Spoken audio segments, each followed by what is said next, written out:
tudo bem? Quanto tempo, né? Já faz um tempinho que eu não gravo, mas assim, nossa, tá uma correria, né? Eu acho que vocês devem imaginar, com duas crianças não é fácil, duas crianças pequenas. Hoje eu quero falar sobre uma coisa muito importante que ninguém te conta. É o pós-parto. Pois é, gente, quando a gente tá grávida, tudo é lindo e maravilhoso, né? Só que ninguém conta o que vai acontecer depois. Depois que o neném nascer.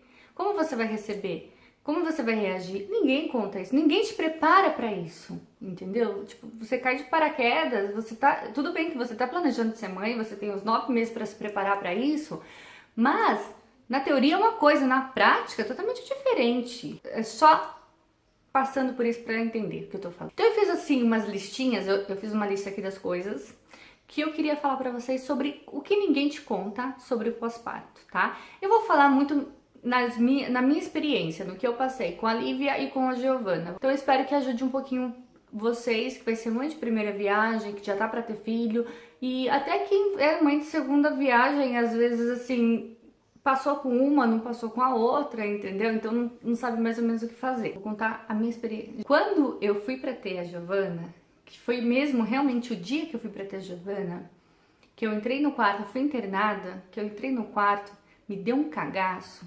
Porque era o dia, entendeu? Eu tava indo lá a cada 2 dias no hospital, porque eu não sentia direito a barriga mexer, porque a barriga tava dura, porque eu tava tendo contrações, porque não sei o que, blá, blá, blá, e nada era. Só que quando chegou o dia, realmente, eu não tenho pra onde fugir, é o dia, vai ser hoje, sabe? Então, nossa, me deu um cagaço, eu comecei a chorar. Eu abri a boca, aí o Léo olhou assim pra mim, e foi? Aí eu não conseguia falar, eu só chorava. Aí eu acho que ele meio que entendeu, né, que a emoção tomou conta, o cagaço também. E aí ele chora, pode chorar. Assim. Eu me sinto uma idiota chorando, eu não gosto de chorar. E aí tudo bem, internei e fui lá pra ter o filho. Geralmente, gente, mãe de primeira viagem vai sentir, eu acho que vai sentir depois o que eu tô falando. Você tem um filho, nasceu. A enfermeira chega, limpa lá, tudo bonitinho, ela entrega pra você bonitinho. Ela faz assim, tó. Aí você... O que eu faço? Sabe? Mais ou menos assim. Aí que começa a cair a ficha que não é mais só você. Porque até então é só você quando você tá com a barriga. Quando nasceu, não é mais só você. A sua vida começa a girar em torno de um serzinho e você vai ter que cuidar. Você vai ter que zelar pelo conforto, pela saúde, pela qualidade de vida, por tudo, pra vida inteira. Você é responsável, acaba caindo a ficha assim que eu sou responsável por essa criança, eu sou responsável por alguém. Então dá um pouco de medo, dá um pavor assim, sabe? Porque uma coisa é você querer muito, outra coisa é quando nasce você ficar... Foi isso mesmo que eu quis? Foi isso mesmo que eu queria fazer? Então é muito complicado. Você tem que estar preparada, assim, você tem que ter, sabe, o seu psicológico bem centrado, porque às vezes tem mães que piram. O que eu quero falar também é a respeito da amamentação, que ninguém te conta sobre a amamentação. Gente, dói pra caralho. Nossa, é terrível, é muito ruim. Essa propaganda que fazem na TV estimulando você a amamentar o teu filho, a mãe olhando pra criança, rindo, é tudo mentira, tá? Que dói muito, entendeu? A mãe que tá sorrindo, ela tá sorrindo assim, ai, morde pra você ver, tá doendo, caralho. É muito ruim, mas tem os seus prós e contras. O que eu digo que é ruim, calma gente, não se apavore, tá? Não tô dizendo que não é pra vocês amamentarem, é pra amamentar sim. Eu amamentei a Lívia até 1 ano e 3 meses, pretendo amamentar a Gil também mais ou menos por aí. O que eu quis dizer é assim, gente, quando a criança ela sabe automaticamente o que fazer. Quando a enfermeira entrega pra você, você coloca no teu peito, ela sabe praticamente o que fazer. Só que ela sabe do jeitinho dela. Às vezes seu peito tem um bico grande, tem um bico pequeno, não tem bico.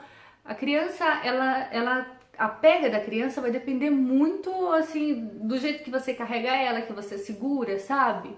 Então é bem complicado essa parte. Às vezes a gente pensa assim, eu sou mãe, né? Eu consigo, eu sou mulher, eu sou mãe, eu consigo amamentar. Não, gente, dói pra caramba. Quando eles colocaram a Lívia, no começo não dói. A primeira vez que ela pega, assim, começa a mamar, não dói. Eu só pego o bico. E aí, nesse instante, não dói, porque ela começou ali agora. Mas ela começa a pegar, assim, só errado, assa, fere, aí não mama o suficiente, o peito em pedra, pode dar mastite. O da Lívia, eu sofri muito, sabe? Eu colocava folha de repolho. Foi uma dica da própria ginecologista colocar folha de repolho pra poder fazer como se fosse uma compressa gelada, porque queima. Eu não conseguia amamentar direito e por mais que as pessoas venham te ensinar, os enfermeiros venham te ensinar, chegou na hora, tipo, o enfermeiro vira as costas, a criança, tipo assim, ela tá com a boca crua, assim, né? Tipo, como se isso aqui fosse um peito. Ela tá com a boca assim, porque tem que ficar com o bocão.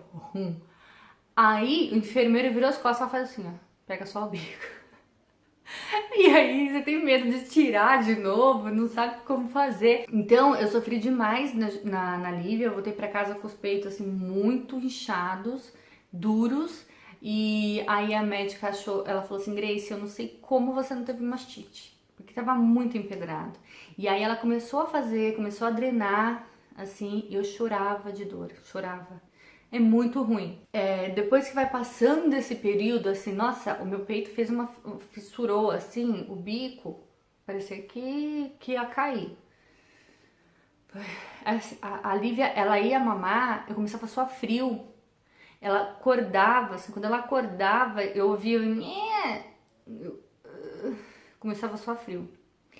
Então, a pega correta é muito importante. Por mais que você tenha lido, porque lá no hospital eles dão uma cartilha pra gente também, dizendo como que é a pega, não sei o que. Aí a da Giovana, eu falei assim, eu consegui com a primeira, eu vou conseguir com a segunda. Gente, foi difícil também, não foi fácil. Que a Giovana, porque ela tinha a boquinha pequenininha também, e aí ela não mamava o suficiente, aí o peito, assim, como ela mamava um pouquinho, o peito empedrava, porque ficava lá acumulando. O leite quando desce, ele desce com tudo. Desce assim, sabe? O peito fica desse tamanho. E não sei, você não sabe da onde saiu tudo aquilo assim de um dia pro outro. A dor, ela vem daqui assim, ó, puxando assim, rasgando você por dentro e nas costas também. Dói muito. Mas é só o primeiro mês, tá? Você fala assim, não, eu vou aguentar. Aguenta, gente, aguenta. Eu achei que eu não ia ser capaz, várias vezes eu tinha pensado em desistir, realmente, porque eu ficava aqui fora de casa, no quintal, com os peitos pra fora, tomando sol, entendeu? Eu não tava nem aí se tinha vizinho olhando, não, podia estar tirando foto, eu tava lá, tomando sol. A amamentação é um período bem complicado, sabe? Então, assim, você tem que ter, eu acho que, força de vontade, porque senão, minha filha, minha amiga, tu desiste. Com a Giovana, eu cheguei pra minha ginecologista, assim, com lágrimas nos olhos, eu falei assim, olha, eu tô pensando seriamente em desistir. Porque só de pensar em ter que passar com a Gil, o que eu ia passar, o que eu já passei com a Lívia, nossa, eu comecei a chorar. Falei, gente, eu não vou aguentar passar por isso, não sei o quê. Hoje não. Ela tá com 46 dias e, assim, super de boa, super tranquilo, não tem o que reclamar. Às vezes dói ainda, sabe? Não vou dizer que, nossa, agora virou aquela propaganda, né? Aquele comercial da mãe amamentando e tal. Não virou. Tem momentos bons, tem momentos ruins. Mas quando você vê, você tá amamentando assim, né? Aí quando você olha, a criança encontra o olhinho dela assim, o olhar dela com o teu. É muito gostoso. E o sorriso, e quando ela sorri, ela sorri assim, ela tá mamando, ela olha pra mim assim, ela para um pouquinho, dá um sorrisinho e volta a mamar. Gente, é uma delícia, é muito gostoso. Então, esses momentos assim, eles superam muito as coisas ruins. Eu acho que isso daí deve ser, sabe, um mecanismo de defesa. Não, vamos dar um sorrisinho, porque aí ela esquece da dor, sabe? Ela esquece do que ela passou. Funciona muito bem. Garanto pra você que funciona muito bem. O que ninguém te conta? Dores depois do parto. Gente, quando você tá dentro do hospital, você fica lá 3 dias internado, você não sente muita coisa. Por quê? Você tem assistência 24 horas por dia. Te entregam um remédio, de madrugada estão lá entrando no teu quarto te dando remédio. Você não sente dor. Você não precisa fazer nada. O máximo que você pode fazer é sair da cama pro banheiro, é o máximo que você tá andando, entendeu? Você não sente muita coisa lá no hospital. A minha amiga, quando chega em casa, aí sim que a coisa pega. O da Lívia, eu sofri muito no pós-parto. Eu sofri muito com a Lívia. O pós-parto da Lívia foi muito ruim, sabe? A minha gestação foi maravilhosa, agora o pós-parto foi terrível. Da Giovanna já foi o contrário. A da Lívia, eu fiz a epísio, eu passei a minha gestação inteira cagando de medo da epísio, eu não conseguia aproveitar a minha gestação. Eu não conseguia curtir a gestação. Por quê? Eu tive 2 poréns na minha gestação inteira. A amamentação e a epísio. Esses eram meus pavores, assim, sabe? A epísio, quem não conhece, a episiotomia é um cortinho que eles fazem lá embaixo para poder facilitar a saída do bebê. Esse corte, eu posso estar falando besteira, eu vou falar de experiência, eles fazem maior do que realmente é necessário. Vamos supor assim, o neném vai sair, o corte daria 2, 3 pontos. Com a epísio, dá 10 pontos. Então, assim, eles fazem um corte para facilitar muito mais a vida deles, que aí passou lá, beleza. Então, eu tinha medo de começar a nascer e ela não conseguir dar anestesia a tempo, ou ela dá anestesia e eu não senti a anestesia pegar, então eu senti tudo, eu senti o corte, eu senti costurando. Era apavorada com isso. Então, eu não curti muito a minha gestação, na gestação da Lívia, porque eu tinha alguns complexos aí para resolver. Não que da Gil eu não tive, da epísio eu também morria de medo, continuei morrendo de medo da epísio, fui pesquisar mais, perguntei para mães que tiveram filhos e não precisaram fazer epísio, eu comecei a ficar mais assim, suscetível a não fazer a epísio. Ainda tava com medo, mas eu resolvi que eu não queria fazer a epísio na Giovanna.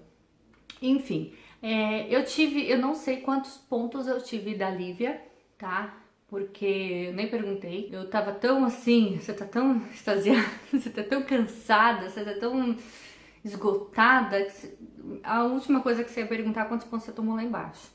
Então, eu sei que eu tomei muito ponto. Eu fiquei 2 semanas mal, 2. Eu chorei a semana inteira, sabe? Eu não conseguia sentar, não conseguia andar, não conseguia deitar, tudo doía muito, assim. E pra ir no banheiro, você não vai no banheiro, você trava. Então é normal, assim, você acaba travando mesmo porque, pô, você morre de medo de fazer força e o negócio estourar, arrebentar tudo lá embaixo de novo. Eu passei muito mal nessas 2 semanas depois que nasceu, né? Então juntou muita coisa, foi assim, foi muito estressante pra mim, porque eu tinha um Rottweiler, tinha um cachorro. Ele morreu uma semana antes da Lívia nascer. Aí então juntou isso, juntou a dor lá embaixo, juntou o pavor da amamentação que eu estava tendo, porque eu não estava conseguindo. Gente, eu desmaiei. Eu cheguei a desmaiar na rua com a Lívia, tava com a Lívia no colo. Ela tinha o que? Acho que uns 4 a 5 dias de vida. Eu fui abrir a porta lá pra minha sogra, saí um pouquinho só na rua pra tomar um solzinho. Fui voltar pra casa e desmaiei. Só que assim, quando eu tava sentindo que eu ia desmaiar, eu joguei a Lívia pra minha sogra. Ela conseguiu pegar a Lívia, pum, caí, entendeu? De estresse. É um período muito complicado o pós-parto pra gente. Tem gente que leva isso ao pé da letra, tem gente que não, que acha que é pior que eu ainda. Eu tive um pouquinho de depressão, né? Um período assim meio que de depressão, foi muito rápido. Não rejeitei, óbvio, não rejeitei minha filha. Mas eu ficava muito tempo, chorava. Nada tava bom, eu tava me sentindo mal e eu andava parecendo uma mula manca, ficava andando meio assim. Eu tive flebite, que é uma inflamação na veia, na parede da veia, essa parte aqui. Engraçado, na verdade assim, eu tive o soro, eu tomei aqui, tanto da Lívia quanto da Giovanna, eu tive flebite. Então eles colocaram aqui o acesso, sabe? Porque eu acho que eles não colocam o acesso aqui porque para você carregar a criança, eu acho que é ruim. Então eles colocam um acesso aqui. Quando eu voltei pra casa, os 2 casos foram assim. Quando eu voltei pra casa, começou uma dor muito, muito, muito forte que vinha pra cá e caía aqui, parecia que tinha água aqui, assim, sabe? Doía muito, queimava. Aqui ficou roxo, com uma bola roxa aqui. E então eu fiquei meio assim, sabe? Com a mão assim. Eu andava meio mancando. Nossa, era horrível de ver. Era horrível. Dava pena, juro. Dava pena de me ver. Aí eu pegava, segurava ali. Assim, é terrível, hoje é horrível, mas eu chorei pra caramba. Outra coisa que eu acho que é bem legal falar é assim: fui pra casa com um pacotinho, e agora? A enfermeira não vem com você, ela não te acompanha. Como que você vai cuidar? Como você vai saber quando a criança tá chorando de gases, tá chorando de fome? É que na verdade, assim, chorando de fome, você consegue saber porque a cada 3 horas você tá alimentando. E é gases, e é cólica, e é frio, e é calor. Gente, é muitas questões, porque no hospital tudo é festa, né? Eles te ajudam. Lá no hospital, eu não precisava nem dar banho na Giovana, pra você ter noção. Eu não precisava trocar ela. Ah, mãe, eu vou dar um banho nela. E eu tipo assim, sabe? Tá bom, tá bom. Desse jeito. Não precisava fazer nada. Só que quem é mãe de primeira viagem, ó, sabe por quê? Porque se você é mãe de primeira viagem e deixam fazer tudo lá pra você, quando você chega, você não sabe o que você faz. Entendeu? Você tá ferrada. Aconteceu o caso com a minha irmã mais nova, quando ela teve filho, ela era bem novinha, ela tinha 17 anos. E eu fiquei lá uma semana com ela pra poder ajudar. Hospital público você ainda dá banho. Só que quando ela chegou em casa, ela morria de medo de dar banho, ela não queria dar banho. Então eu comecei a dar banho. Essa primeira semana que eu fiquei lá com ela, pra ela, tipo, uma adaptação pra ela, eu que dava banho. Gente, eu comecei a dar banho, eu fingia que eu tava sabendo o que eu tava fazendo, mas eu não sabia, não tinha ideia do que eu ia fazer. Eu falava assim, não, porque eu vou mostrar que eu sei fazer, porque se eu mostrasse que eu não sabia, eu que era mais velha que ela, adulta, se eu não soubesse, se eu tivesse apavorada, se eu mostrasse pra ela que eu estava apavorada porque eu estava me cagando, ela ia ficar pior ainda. Então, era assim, por dentro eu tava me borrando toda, mas por fora eu tava assim, não, vamos dar banho, não, lava assim primeiro, pega o pescocinho, a perninha. E a criança, ela é meio gelatinosa.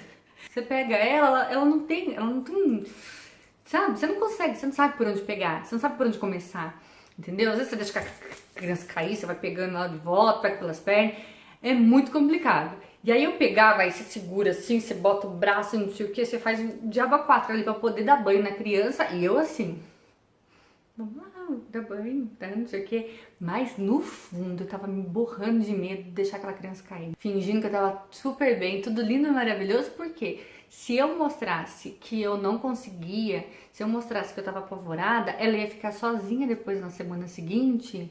Como que ela ia fazer? Graças a Deus o Léo ficou comigo aqui um mês, então ele fez muita coisa, sabe? Foi... Ó, Léo, responsa aí.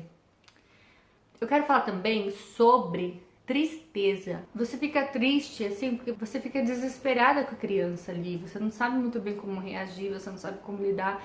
Você fica triste porque você não tem mais a sua barriga. Tem muita gente, você acredita nisso? Tem gente que morre de saudades da barriga. Eu não tive não, gostava da minha barriga pequena e quando saiu eu gostei dela do jeito que ela ficou. Não tive saudades, mas tem muita gente que fica triste, deprimida porque não tem mais a barriga para acariciar. Tem gente que depois começa a sentir, eu senti isso da Lívia, da Gil eu não senti. Os antigos falam mãe do corpo. Você já ouviu falar disso? Já ouviram falar da mãe do corpo? É quando os órgãos, as coisas assim, o termo científico é quando começam a voltar, os órgãos começam a voltar pro lugar, né? Antigamente eles falavam mãe do corpo, por quê? Você sente ainda como se a barriga estivesse mexendo, como se você ainda estivesse com contrações, como se a criança estivesse chutando. Então, você fica com aquela sensação ainda, que é a chamada mãe do corpo. E aí você fica morrendo de saudade da barriga. Interessante, né? Então, você fica assim com aquela sensação na barriga, você fica com um vazio, acabou, o seu pacotinho tá ali. Mas ainda você fica com aquele vazio, assim, sentindo falta da barriga. É normal, tá, gente? Acontece, é normal. Sangramento.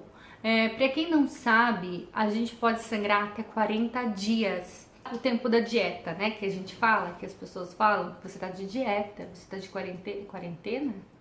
Não, acho que dieta, né? Você tá de dieta, você não pode fazer isso, não pode fazer aquilo. Então, você pode sangrar até 40 dias. Eu sangrei 30 dias. Esses 30 dias, às vezes vinha um pouquinho, aí ficava 2 dias sem vinho, eu ficava, graças a Deus, eu não acredito, acabou! Aí você fica fazendo aquela festa, e no dia seguinte vem tudo de novo, que ódio.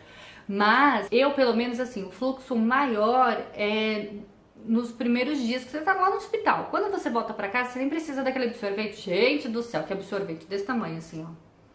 Muito grande. E aí, quando você volta pra casa, você já não precisa. Eu comprei aquele noturno, que vocês podem estar usando o noturno mesmo, depende do fluxo da pessoa, né? Comigo foi pouco, não precisei comprar um gigantão. E às vezes vinha muito, às vezes vinha pouco.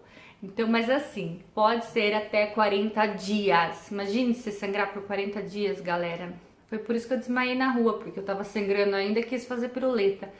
Não dá não. Oscilações de humor. Você tem muitas oscilações de humor. Você fica com raiva, você fica feliz, você fica triste, você chora, você briga.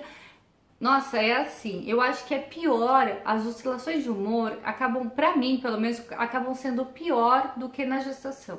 Na gestação eu não fico tão emotiva. Depois disso, depois que nasce, nossa, eu fico uma manteiga derretida. Eu não sou de chorar na frente das pessoas. Gosto de demonstrar fraqueza, mas eu choro, né? Eu abro a boca. As oscilações de humor, ela pode vir também com a famosa depressão pós-parto. Então tem muita mãezinha aí que infelizmente tem, né, que acaba tendo a depressão pós-parto. Gente, não é brincadeira, não fala assim, eu não tenho tempo pra isso. Isso é uma coisa séria, depressão é uma coisa séria. Então, falar que não tem tempo pra se cuidar, por favor, né? Vamos lá, vamos se cuidar, porque a depressão pós-parto pode prejudicar muito, tanto você quanto seu bebezinho. E aí você começa a questionar as suas escolhas. Será que tá certo o que eu fiz? Gente, eu sou responsável por uma outra pessoa. Era isso mesmo que eu queria? Não se sinta mal. Eu não esqueço até hoje, quando eu descobri que eu tava grávida da Giovana, porque a gente sempre quis 2 filhos. Na verdade, a gente queria 3. Aí quando a Giovana nasceu, eu já não quis mais. Só queria... Ficou nos 2. Quando eu descobri que eu tava grávida da Giovana, foi uma mistura de assim... Puta merda, o que eu fui fazer? Juro, eu pensei nisso. Perda de libido, gente, acontece, viu? Você perde mesmo totalmente, você não tem vontade de nada. Se bem que assim, não é só a perda de libido, é o cansaço que vem junto. Então você não tem aquela coisa, sabe? Aquele fogo. Você não tem mais vontade, você perde totalmente. Mas isso é por um tempo, só por um período, depois volta tudo ao normal. Tem gente que quase não tinha nada antes de ter bebê, depois que tem, minha filha, fica num fogo no rabo, que é uma beleza. Então, eu tenho essa esperança. Mas assim, você tem que tomar um pouquinho de cuidado, não vai prolongando, não vai usando isso como artifício, como falar assim, não, porque eu tenho filho, então eu não tenho mais vontade e tal. Porque tem mulher que quer enganar, né? O coitado do homem. Não se esqueça que, além de mãe, você ainda é mulher e esposa, tá? Não se esqueça disso nunca, porque tem muita gente que faz isso. Tem muita mãe que, tipo, se larga, deixa de lado e deixa de lado o marido. A amamentação emagrece? Meu ovo que emagrece. Não emagrece. Pelo menos comigo não funcionou, tá? Eu tô falando de experiência própria. Gente, eu fiquei... querendo demais, assim, quando eu sofro com peso desde os meus 21 anos, com excesso de peso, e quando eu engravidei, eu queria muito, porque as minhas irmãs emagreceram, elas ficaram um pó, elas definharam, então eu estava nessa esperança de que eu também ia definhar. Não aconteceu comigo. Como diz a minha mãe, eu não sou todo mundo. Elas quase não tiveram barriga. O que aconteceu comigo? Eu também quase não tive barriga, mas eu não emagreci. Eu só fui emagrecer depois da gestação da Lívia, 10 meses depois, porque eu comecei a entrar num programa com nutricionista, que eu queria fazer fotos bonitas para o aniversário da Lívia, então eu comecei a querer emagrecer. Da Giovana também aconteceu a mesma coisa. Gente, eu saí do hospital, eu deixei 2 quilos lá no hospital, o que não tem muito sentido, porque se a Giovana tinha quase 3 quilos, tinha o peso da placenta, tinha o diabo a 4 dentro de mim e saiu, eu falava assim, não, no mínimo 5 quilos eu deixo lá no hospital. Aí depois eu tenho que emagrecer mais 5 quilos, perfeito, tá ótimo. Não aconteceu. Eu emagreci 2 quilos lá no hospital, deixei apenas 2 quilos no hospital. Só que quando eu voltei pra casa, o desgraçado vieram atrás de mim, porque eu já recuperei esses 2 quilos. Ou seja, eu tô com o mesmo peso de quando eu estava grávida, entendeu? Quando a Giovana nasceu, eu não emagreci. Eles acharam o caminho de casa, eles não queriam ficar no hospital. Então esses 2 quilos eu tô de novo. O corpo volta logo? Depende. Depende muito das pessoas. Tem gente que sim, tem gente que não. Como eu não engordei muito, não tenho muita barriga, não tive muita barriga, a minha barriga tá boa. Só a barriga, porque o resto, minha filha, tá uma desgraça. Tem gente que volta, tem gente que tem um biotipo bom, tem gente que fazia muitos exercícios, aí engordou um pouquinho e depois agora, sei lá. Tem gente que volta assim. Palpiteiros de plantão. Gente, palpiteiros brotam do chão. Isso é normal. Sempre tem aquela tiazinha velhinha que chega lá toda encapuzada, assim, que tem frio, mais frio que o normal, assim, e fica assim. A criança, ela vai... eu acho que ela tá com frio. Mas não é fome? A minha mãe é uma delas, que ela chega e fala assim, a Giovana ficava olhando, e aí minha mãe assim, eu acho que ela tá com fome, bota ela nesse peito aí. Gente, peraí, não é assim, ela já mamou, ela tem o tempo dela, a cada 2 ou a cada 3 horas, não é só porque, tipo, chorou um pouquinho, meia hora depois que mamou, que ela tá com fome, não é. Então, sempre se prepare pra ouvir. Ela tá com fome, tá com frio, tá com calor, será que não é gases? Eu acho que é cólica, é fome? Eu já falei que é fome? É assim, você tem que ficar assim. Respira fundo, respira fundo, tá? É um exercício de paciência que você tem que fazer. O sono já era. Não vai achar que você vai ter filho e seu filho vai dormir todo... meu filho dorme o dia inteiro, eu vou dormir junto. Não, você não vai, porque a hora que seu filho tá dormindo, se você não tem ninguém pra te ajudar em casa, o que você vai fazer? Você vai arrumar a tua casa. Aí quando você tá descansando, tá assim, agora eu vou descansar, a criança acorda. Entendeu? Eu não durmo bem há 3 anos. Não durmo, entendeu? Eu já tenho sono muito leve. Então, qualquer miadinho, eu já fico alerta. É assim, entendeu? Infelizmente é assim. Mas isso, relaxa. Isso daí vai durar quando a criança completar seus 25 anos. Depois que ela sair de casa, eu acho que você não se preocupa tanto assim. Mas enquanto ela estiver em casa e for sair pra balada, você também não vai dormir, tá? Então, não dorme. Gente, o sexo. Depois, como que vou voltar ao sexo, ao normal? É verdade que eu fico arreganhada? Não fica, tá? Não fica não, porque eu tive 2 filhos e parece que você tá virgem de novo. É engraçado, parece mesmo, que, olha, dói, viu? Dá uma dorzinha assim na hora que parece que você tá perdendo a virgindade de novo. A grande questão disso tudo tudo isso que eu falei pra vocês, não quero assustar, tá? Eu sei que eu acho que já deve ter mãe assim pulando pela janela. O meu intuito aqui não é assustar vocês, é preparar vocês para o que realmente acontece depois do pós-parto, que ninguém nos prepara, entendeu? Só que tudo isso daí que eu falei pra vocês, das dores, do cansaço, do estresse, dos chorinhos, das noites sem dormir, tudo isso cai por terra quando o seu neném olha pra você e dá um sorrisinho banguela, quando a sua filhinha de 2 anos fala, mamãe eu te amo, mamãe eu quero um abraço, mamãe eu quero um beijo, entendeu? Isso tudo cai, porque assim, as coisas que acontecem que a gente considera ruins, vamos dizer assim, são pequenininhas, assim, em torno das coisas grandiosas que vem pela frente, que é o passinho do neném, é o sorriso, é o dentinho, tudo isso, assim, é cada coisinha pequenininha que fica enorme. Então, não se preocupe, tá? Vocês vão conseguir, sabe? Todo mundo consegue. As nossas avós criaram 30 filhos, os 30 filhos estava tudo bem, entendeu? Então, não se preocupe, não se desespere, vocês vão conseguir. Um beijão pra vocês, espero muito que esse vídeo tenha ajudado aí a esclarecer algumas dúvidas. Se alguém tiver dúvida, pode me perguntar, que eu ficarei muito feliz em responder, tá bom? Um beijo, tchau, tchau!